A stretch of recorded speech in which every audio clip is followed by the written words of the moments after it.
السلام علیکم ورحمۃ اللہ وبرکاتہ۔ الحمد للہ رب العالمین، والصلاة والسلام علی اشرف الرسل وخاتم الانبیاء والمرسلین وعلی آلہ واصحابہ اجمعین، اما بعد فأعوذ باللہ من الشیطان الرجیم، بسم اللہ الرحمن الرحیم۔ یا ایہا الذین آمنوا کتب علیکم الصیام کما کتب علی الذین من قبلکم لعلکم تتقون، صدق اللہ العظیم۔ قابل قدر سامعین محترم، رمضان المبارک کا بابرکت مہینہ بڑی تیزی سے گزرتا جا رہا ہے۔ اس کی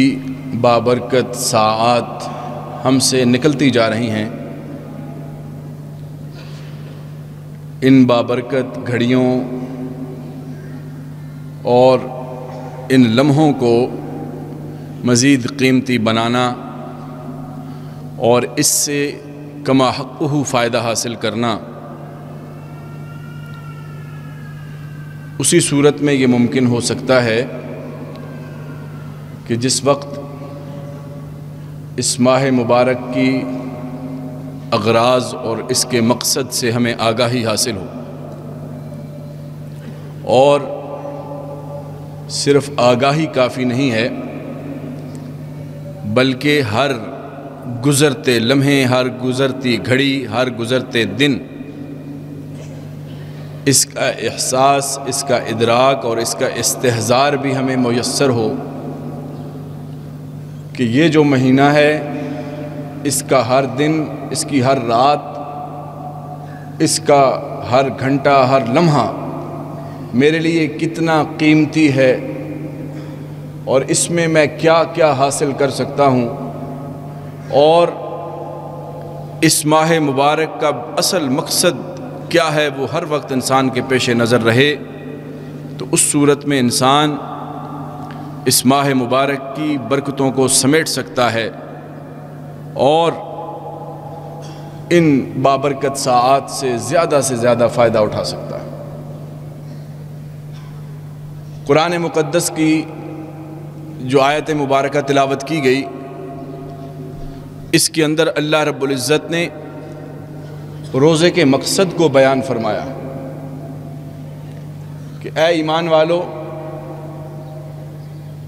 تم پر روزے فرض کیے گئے جس طرح کہ تم سے پہلی امتوں پر فرض کیے گئے تھے،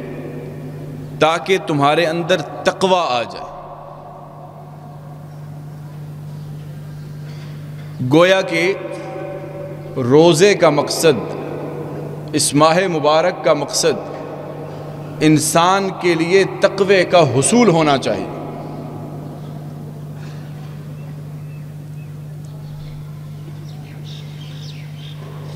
اور یہ مقصد اسی صورت میں حاصل ہو سکتا ہے کہ جس وقت بار بار انسان اپنی کیفیت کا جائزہ لیتا رہے کہ آخر میں کیوں بھوکا ہوں، میں کیوں پیاسا ہوں، سارا دن میں بھوکا رہتا ہوں، پیاسا رہتا ہوں،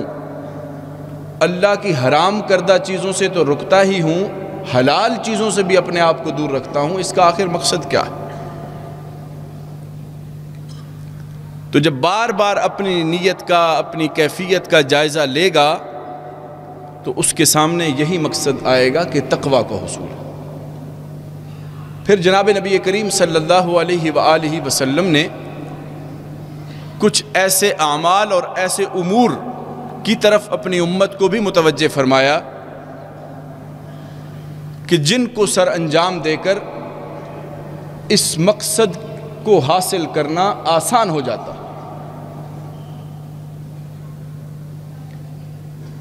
یا دوسرے لفظوں میں یوں کہا جائے کہ اس ماہ مبارک کے اندر سر انجام دیے جانے والے اعمال اور امور کچھ ایسے ہیں کہ جن کے ذریعے سے انسان اس روزے کا جو مقصد ہے تقویٰ کا حصول، اس کو اس تک پہنچنے میں بڑی آسانی کے ساتھ اپنا سفر طے کرتا ہے۔ تو اس ماہ مبارک کی جو اعمال ہیں ان میں سے سب سے پہلا عمل جو اس کی حیثیت کو دوسرے مہینوں سے ممتاز کرتا ہے اور سب سے بنیادی اور اہم عمل وہ روزے کا عمل ہے۔ اور ایک طرف اس کی فرضیت کا پہلو ہے کہ یہ اسلام کے بنیادی ارکان میں سے ہے، ایک رکن ہے، تو دوسری طرف اس کے فضائل بھی جناب نبی کریم صلی اللہ علیہ وسلم نے بیان فرمائے کہ تاکہ ایک انسان، ایک مسلمان جب اس کو فرض سمجھ کر پورا کر رہا ہو تو اس کے سامنے اس کے فضائل اور فضیلتیں بھی ہوں کہ اگر میں یہ عمل کروں گا تو اس پر مجھے ملے گا کیا۔ آپ علیہ السلام نے فرمایا، سیدنا ابو ہریرہ رضی اللہ تعالیٰ عنہ کی روایت ہے، صحیح بخاری میں منقول ہے، آپ نے فرمایا من صام رمضان ایمانا واحتسابا غفر له ما تقدم من ذنبه، جس آدمی نے رمضان المبارک کے مہینے میں روزے رکھے ایمان کی حالت میں اور ثواب کی نیت کے ساتھ، دو شرطیں ذکر فرمائیں، ایمان کی حالت میں اور ثواب کی نیت کے ساتھ، تو غفر له ما تقدم من ذنبه، اس کے سابقہ تمام گناہ معاف کر دیے جائیں۔ ایمان بھی شرط ہے اور ثواب کی نیت ہونا بھی شرط ہے، ورنہ صرف مطلق کھانے پینے سے رک جانے کا نام روزہ نہیں ہے۔ دنیا میں کئی ایسے غیر مسلم بھی گزرے ہیں کہ جو حکماء کی اور اطباء کی ہدایت پر ہفتے میں ایک دن روزہ رکھا کرتے تھے، اپنے آپ کو کھانے پینے سے دور رکھا کرتے تھے، لیکن وہ اصطلاحاً اور شرعی اصطلاح میں وہ روزہ نہیں ہوتا تھا، وہ صرف کھانے پینے سے اپنے آپ کو دور رکھا جاتا تھا، کیونکہ شرعی طور پر اور اصطلاحاً جس کو روزہ کہا جاتا ہے اس میں ایمان بھی شرط ہے اور ثواب کی نیت بھی شرط ہے۔ یہ دونوں شرطیں پائی جائیں تو پھر آپ علیہ السلام کا فرمان ہے کہ غفر له ما تقدم من ذنبه، اس کے سابقہ تمام گناہ معاف کر دیے جائیں۔ سامعین محترم، ایمان بھی ہو، ثواب کی نیت بھی ہو اور انسان کھانے پینے سے بھی دور رہے تو کیا صرف اتنا ہی کافی ہے کہ اس کو ہم کہیں گے کہ یہ روزے دار ہے؟ روزے کے کچھ ایسے تقاضے ہیں کہ جن کا تعلق کھانے پینے سے علاوہ امور کے ساتھ بھی، ورنہ آپ علیہ السلام نے فرمایا کہ کم من صائم لیس له من صیامہ الا الظما وکم من قائم لیس له من قیامہ الا السحر، کہ کتنے ہی روزہ دار ایسے ہوں گے کہ جن کو ان کے روزوں میں سے بھوکا اور پیاسا رہنے کے علاوہ کچھ نہیں ملے گا، اور کتنے ہی شب بیدار ایسے ہوں گے کہ ان کو رات کو جاگنے کے علاوہ کچھ ان کے ہاتھ نہیں آئے۔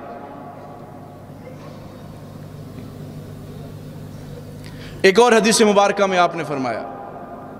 من لم يدع قول الزور والعمل به فليس لله حاجة ان يدع طعامه وشرابه، کہ جو آدمی جھوٹ کو نہیں چھوڑتا، جھوٹ بولنے کو نہیں چھوڑتا اور جھوٹ کے مطابق کام کرنا نہیں چھوڑتا، یعنی فریب کاری، دھوکہ دہی، دغا بازی،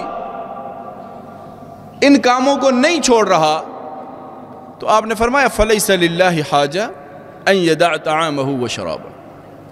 ایسے بندے کے لیے اللہ کو کوئی ضرورت نہیں ہے کہ یہ کھانا پینا چھوڑ دے۔ اس لیے روزے کی فضیلت کا اگر حقدار ہم نے بننا ہے تو جہاں ہم کھانے اور پینے کی چیزوں سے رکے ہوئے ہیں وہیں پر یہ تو حلال چیزیں ہیں جو حلال ہو جائیں گی مغرب کے بعد، باقی 11 مہینے حلال تھیں، طلوع فجر سے پہلے حلال ہیں۔ ان چیزوں سے انسان اپنے آپ کو روکتا ہے اور بڑے اہتمام سے روکتا ہے، بڑے تکلف سے روکتا ہے۔ وضو کرتے ہوئے اگر منہ میں پانی ڈال رہا ہے، کلی کر رہا ہے، بڑی احتیاط ہوتی ہے اس کی کہ کہیں یہ پانی اندر نہ چلا جائے۔ ان معاملات میں جو حلال چیزیں ہیں ان سے اپنے آپ کو بچانے میں اس قدر احتیاط، لیکن جو اللہ کی حرام کردہ چیزیں جو اللہ نے حرام قرار دی ہیں، جھوٹ، بددیانتی، بد نظری، بد گوئی، منہ سے غلط کلمات کا نکالنا، کان سے غلط چیزوں کو سننا، نامناسب چیزوں کو سننا، آنکھ سے غلط چیزوں کو دیکھنا،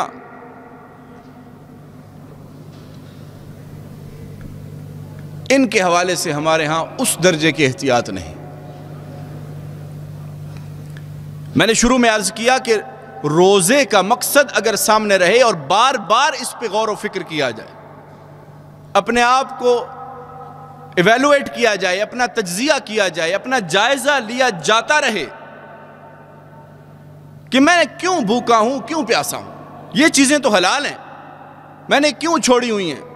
تاکہ میرے اندر تقوی آ جائے۔ تقوی کا تو جو مادہ ہے وہی بچنے اور بچانے کا مفہوم رکھتا ہے۔ تو اپنے آپ کو حلال چیزوں سے بچانا تو صرف ایک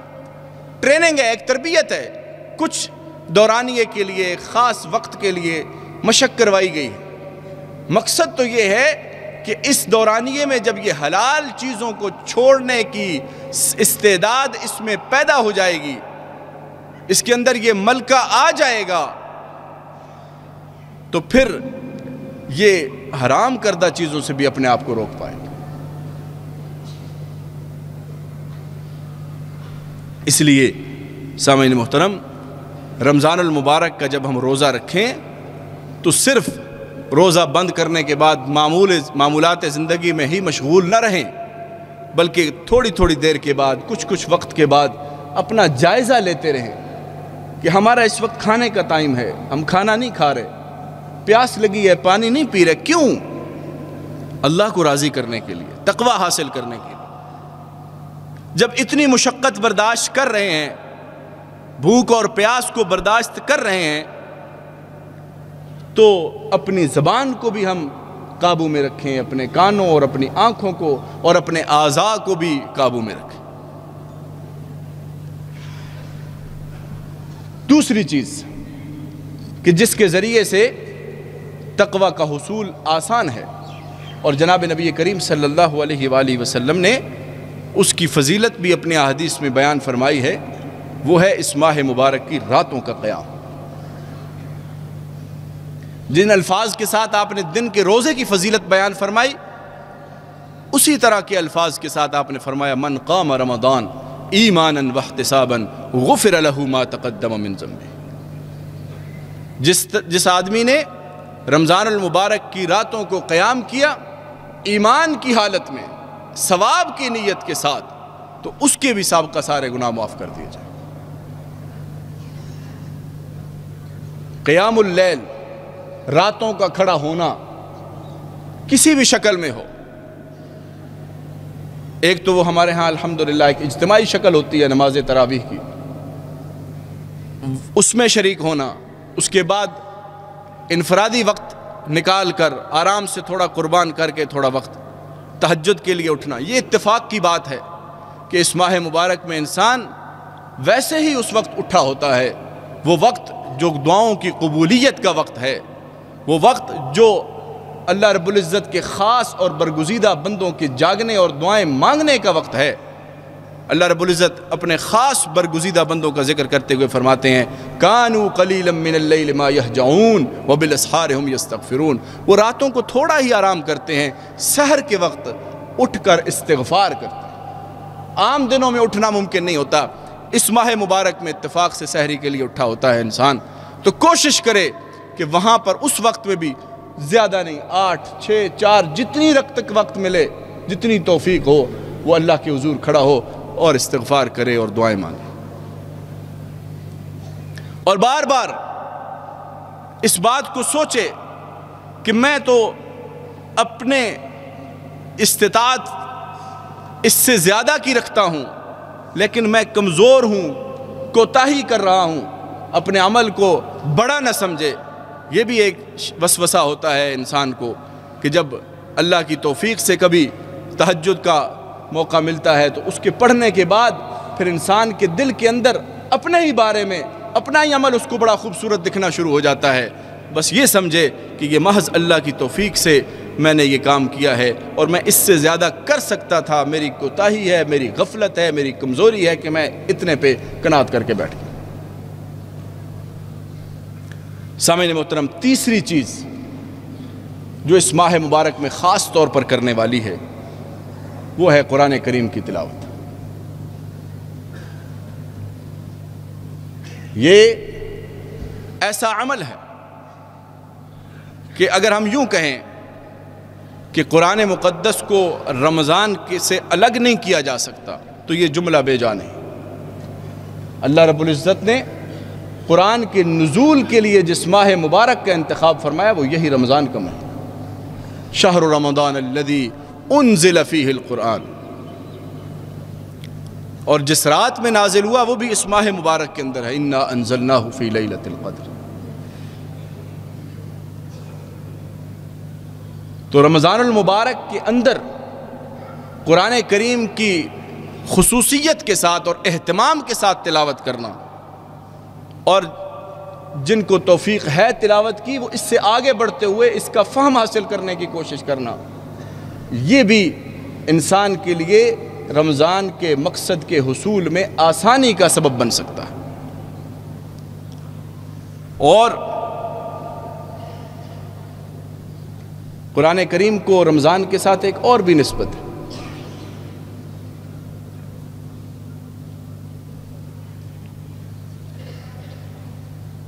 کہ رمضان کا مقصد، روزے کا مقصد تقوی کا حصول ہے، اور قرآن کریم میں ہدایت بھی تقوی والوں کے لیے ہی ہے۔ اللہ رب العزت قرآن کی ابتدا میں فرماتے ہیں ذالک الکتاب لا ریب فیہ ھدی للمتقین، تقوی والوں کے لیے ہدایت۔ رمضان المبارک کے اس مقدس مہینے کے اندر انسان جب اپنا جائزہ لیتا رہتا ہے اور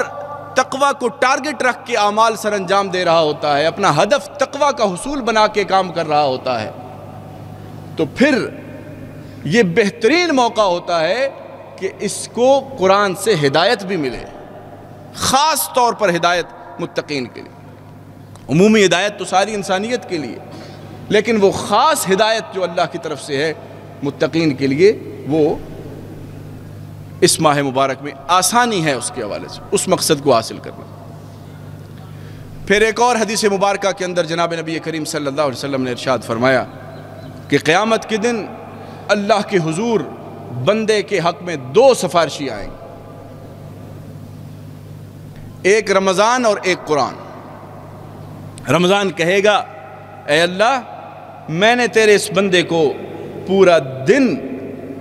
کھانے پینے سے دور رکھا، اس کی نفسانی خواہشات سے دور رکھا،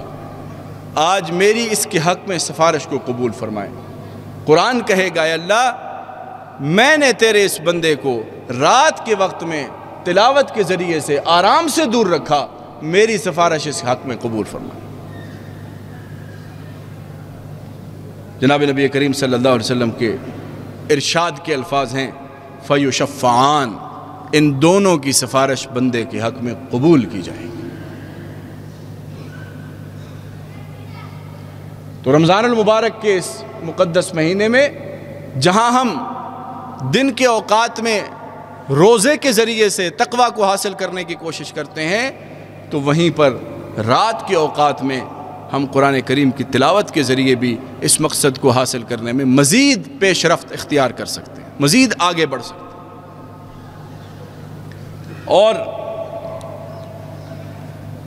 خود جناب نبی کریم صلی اللہ علیہ وآلہ وسلم اس ماہ مبارک میں خصوصیت کے ساتھ، اہتمام کے ساتھ قرآن کریم کا دور فرمایا کرتے تھے حضرت جبرائیل علیہ السلام کے ساتھ۔ اور جس سال آپ کا انتقال ہوا اس سال آپ صلی اللہ علیہ وسلم نے اس ماہ مبارک میں 2 بار قرآن کریم کا دور فرمایا۔ تو آپ کے عمل سے بھی رمضان المبارک کے اندر قرآن کریم کی طرف توجہ اور قرآن کریم کی طرف پہلے کی نسبت زیادہ اس کے ساتھ لگاؤ اور اس کی تلاوت میں اپنے وقت کو صرف کرنا، یہ آپ کے عمل سے بھی ثابت ہے۔ اس کے بعد چوتھی چیز جو اس ماہ مبارک میں خصوصیت کے ساتھ کرنے کی ہے کہ جس کے ذریعے سے اس کے مقصد کے حصول میں آسانی ہو سکتی ہے، وہ ہے صدقہ و خیرات۔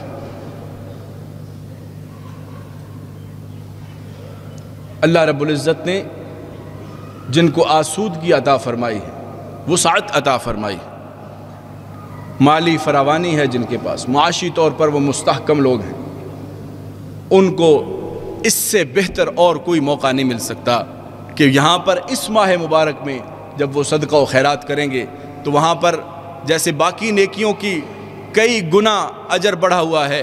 تو اس جو انفاق فی سبیل اللہ ہے، اللہ کے راستے میں خرچ کرنا ہے، اس کو اسی قدر اجر ملنے کے ساتھ ساتھ ایک اور پہلو بھی ہے کہ اس کے ذریعے سے روزہ داروں کی اعانت ہے، ان کی مدد ہے کہ وہ جو معاشی طور پر کمزور ہیں وہ اپنا وقت مزید معاشی سرگرمیوں میں لگانے کے بجائے ایک ضرورت کی حد تک اپنی جو سرگرمی ہے وہ سر انجام دینے کے بعد وہ اللہ کے ذکر اور اللہ کی عبادت میں لگ جائیں۔ ان کی معاشی ضرورت بھی اگر ہم پوری کرنا شروع کر دیں گے تو ان کے اس عمل میں بھی ہم شریک ہو جائیں، ہمارا حصہ ہو جائے۔ اور خود نبی کریم صلی اللہ علیہ وسلم آپ کے بارے میں صحیح بخاری کی روایت ہے کہ آپ عام دنوں میں بھی آپ کی سخاوت ایک ضرب المثل ہے۔ عام دنوں میں آپ کی سخاوت کی ایک چھوٹا سا اشارہ میں کر دوں کہ ایک صاحب آپ کی خدمت میں تشریف لائے اور عرض کیا کہ میں مالی طور پر بہت کمزور ہوں اور میری کچھ مدد فرمائیے، تو آپ علیہ السلام نے ان کو 1-2 درہم دینار کے ذریعے سے نہیں، 1-2 بکریوں اور اونٹ کے ذریعے سے نہیں، آپ نے فرمایا یہ جو ایک پہاڑی ہے اور یہ پہاڑی ہے، اس کے درمیان جو وادی ہے، اس کے درمیان جو بکریوں کے ریوڑ ہیں، یہ سارے تمہارے ہیں۔ اور وہ صاحب بعد میں کہتے ہیں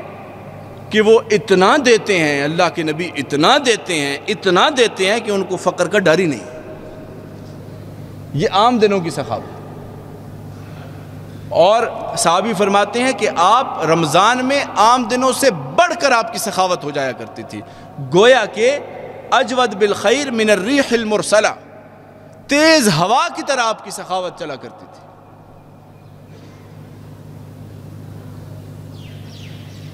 آپ صلی اللہ علیہ وسلم نے اپنے عمل سے سخاوت کر کے، غرباء و مساکین کی مدد کر کے، روزہ داروں کی مدد کر کے یہ دکھایا ہے کہ اس ماہ مبارک میں یہ بھی ایک بہت بنیادی اور اہم کام ہے جو کرنے کا ہے۔ اور پھر ایک فضیلت بھی سن لیجئے، حضرت عبداللہ ابن عمر رضی اللہ تعالیٰ عنہ فرماتے ہیں کہ جناب نبی کریم صلی اللہ علیہ وسلم نے فرمایا کہ جنت کے اندر ایسے محل ہیں، ایسے کمرے ہیں، ایسے گھر ہیں کہ ان کے اندر سے باہر کا نظارہ ہوتا ہے اور ان کے باہر سے اندر کا نظارہ ہوتا ہے۔ تو ایک حضرت ابو موسیٰ اشعری فرماتے ہیں کہ ایک صاحب وہاں موجود تھے، عربی دیہاتی، انہوں نے سوال کیا کہ یہ کن لوگوں کے لیے، اس طرح کے جنت کے محل جو ہیں وہ کن لوگوں کے لیے؟ تو آپ نے فرمایا لمن اطاب الکلام و اطعم الطعام و ادام الصیام و صلی باللیل والناس نیام. یہ ان لوگوں کے لیے ہے جنہوں نے اچھی گفتگو کی، پاکیزہ گفتگو کی، جن کی گفتگو پاک، اور جنہوں نے غرباء کو کھانا کھلایا، مساکین کو کھانا کھلایا، اور جنہوں نے روزے کے اوپر مداومت اور ہمیشگی اختیار کی، اور جنہوں نے رات کے اس پہر میں نمازیں ادا کی جب لوگ سو رہے ہوتے. یہ ان لوگوں کے لیے. سامعین محترم، پانچواں عمل جو اس ماہ مبارک میں خصوصیت کے ساتھ کرنے والا ہے، اور خاص طور پر وہ اس کے آخری عشرے میں کرنے والا ہے، چونکہ ابھی ہم دوسرے عشرے کے تقریباً درمیان میں پہنچنے والے ہیں اور تیسرا عشرہ اگلے جمعے کو شروع ہو جائے گا. تو اس آخری عشرے کا ایک خاص عمل ہے کہ جو اس ماہ مبارک میں خاص طور پر کیا جاتا ہے، وہ اعتکاف کا عمل ہے، اور اس میں پھر لیلۃ القدر کی تلاش. آپ علیہ السلام کا جو معمول مبارک تھا، وہ رمضان آتے ہی آپ کے معمولات زندگی بدل جایا کرتے تھے. لیکن ام المومنین سید عائشہ صدیقہ رضی اللہ تعالیٰ عنہ فرماتی ہیں کہ جس وقت آخری عشرہ شروع ہوتا تھا،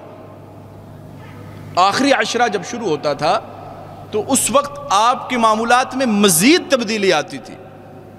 اور کیا ہوتا تھا؟ شد مئزرہ وَأَحْيَا لَيْلَهُ وَأَيْقَظَ أَهْلَهُ. آپ اپنے تہبند کو کس لیا کرتے تھے اور آپ اپنی راتوں کو زندہ کر دیا کرتے تھے، یعنی ایک لمحے کے لیے بھی آرام نہیں. وَأَيْقَظَ أَهْلَهُ، اور اپنے گھر والوں کو بھی اٹھا کر اس عمل میں شریک کر لیا کرتے تھے آخری عشرے. کیونکہ آپ علیہ السلام نے ایک ماہ میں پورا اعتکاف فرمایا، پہلے عشرے کا اعتکاف فرمایا، اور اس کے بعد دوسرے کا اعتکاف فرمایا، اور اس کے بعد پھر فرمایا کہ لیلۃ القدر کو آخری عشرے کی طاق راتوں میں تلاش کرو. اور اس اعتکاف میں ایک خاص حکمت ہے کہ جس وقت انسان اعتکاف کی نیت سے اللہ کے گھر میں آ جاتا ہے اور آ کر بیٹھ جاتا ہے اور یہ نیت کر کے آتا ہے کہ ٹھیک ہے 11 مہینے مجھ سے کوتاہیاں ہوئیں، مجھ سے خطائیں ہوئیں، میں بڑا گناہگار ہوں، لیکن اب میں رب کے در پہ آ گیا ہوں اور یہاں سے اسی وقت اٹھوں گا جب اپنے رب کو راضی کر لوں گا. دنیا کا دستور ہے، جتنی مرضی ناراضگیاں ہوں، ناچاکیاں ہوں، رنجشیں ہوں، جس وقت فریق مخالف چل کر پہلے فریق کے پاس آ جاتا ہے، پاس آنا تو دور کی بات، پیغام خود بھیج دیتا ہے، پہل کر دیتا ہے، تو ایک عام انسان بھی اس کا دل نرم ہو جاتا ہے، پگھل جاتا ہے. تو تصور میں لائیے وہ خداوند قدوس، وہ ارحم الراحمین، وہ غفور، وہ غفار، وہ رحیم، وہ رحمان، وہ ارحم الراحمین، وہ اتنی صفات والا کہ جس کی کوئی انتہا نہیں، وہ 70 ماؤں سے زیادہ شفقت کرنے والا، کہ جب اس کے در پہ کوئی آئے گا اور اعتراف کرے گا، اپنے 2 آنسو بہائے گا، ہاتھ اٹھائے گا، متوجہ ہوگا، مولا بہت کوتاہیاں ہوئیں، بہت غلطیاں ہوئیں، بہت خطائیں کی، بہت گناہگار ہوں، لیکن یا اللہ تیرے در پہ آیا ہوں، اب یہاں سے اٹھوں گا اسی وقت جب تجھے راضی کر کے جاؤں گا. رب کعبہ کی قسم اٹھا کے کہتا ہوں، اس ذات کی رحمت سے امید کر کے کہتا ہوں، وہ ذات انسان کو کبھی بھی خالی ہاتھ لوٹانے والی نہیں. اس لیے اس آخری عشرے کے لیے ابھی سے تیاری شروع کی جائے، اپنے معمولات کو مرتب کیا جائے. ابھی دن باقی ہیں، ابھی پورا 1 ہفتہ باقی ہے. اس تصور کے ساتھ ہم نے آنا ہے اگلے جمعے پر بھی اس موضوع پر گفتگو ہوگی، مسائل کے حوالے سے گفتگو ہوگی، فضائل کے حوالے سے گفتگو ہوگی، لیکن اس پہلو کے ساتھ ہم آج یہ پیغام لے کر جائیں یہاں سے کہ ہم سارا سال اپنے دنیا کے کام کرتے ہیں، اپنی مصروفیات کو سر انجام دیتے ہیں، اپنے سارے معمولات ہمارے متاثر نہیں ہوتے، ہم نے 10 دن نکالنے ہیں، نبی علیہ السلام کی اس سنت کو زندہ کرنا ہے، اللہ کے گھر میں آنا ہے، اور مقصد اور کوئی نہیں، صرف اور صرف اپنے رب کو راضی کرنے کے لیے آنا ہے۔ انشاءاللہ العزیز اس نیت کے ساتھ جب انسان آئے گا تو اس کو رمضان کا مقصد تقوی بھی حاصل ہوگا، اس کا رب بھی اس سے راضی ہوگا۔ اس لیے جس قدر ممکن ہو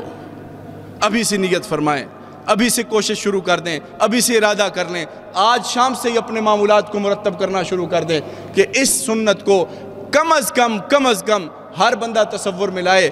اپنے بارے میں سوچے میں آخری بار کب سے اعتکاف بیٹھا تھا، اور اگر اللہ معاف کرے اس قدر محرومی ہے کہ ابھی تک ایک دفعہ بھی نہیں بیٹھا، تو پھر اس بندے کو تو لازمی طور پہ کوشش کرنی چاہیے کہ وہ اسی سال، اگلے سال پتہ نہیں موقع ملتا ہے نہیں ملتا، کس نے آنے والا کل، آنے والی گھڑی، آنے والا لمحہ کس نے دیکھا ہے، اگلا سال تو بہت دور کی بات ہے۔ تو یہ اس وقت ملا ہوا موقع ہے، اتنا خوبصورت موقع ہے کہ اس سے ہم فائدہ اٹھانے کے لیے ابھی سے نیت کر لیں۔ اللہ رب العزت سے دعا ہے کہ اللہ کریم ہمارے رمضان کو ہمارے لیے وسیلہ نجات بنائے، ہمارے لیے توشہ آخرت بنائے، اور اس کا جو مقصد ہے اس کو سامنے رکھ کر ہمیں اپنے اعمال کو کرنے کی توفیق نصیب فرمائے۔ جو احباب دیر سے تشریف لائے ان کے لیے عرض کر رہا ہوں کہ آج کی گفتگو کا موضوع یہ تھا کہ اس روزے کا مقصد کیا ہے، رمضان المبارک کا مقصد کیا ہے، تو وہ تقوی کا حصول ہے، اور اس تقوی کے حصول کے لیے، اس مقصد کے حصول کے لیے جناب نبی کریم صلی اللہ علیہ وآلہ وسلم نے کچھ اعمال بتائے ہیں کہ جن کو کر کے انسان کے لیے اس مقصد کا حصول آسان ہو جاتا ہے۔ ان میں ایک روزہ ہے، قیام اللیل ہے،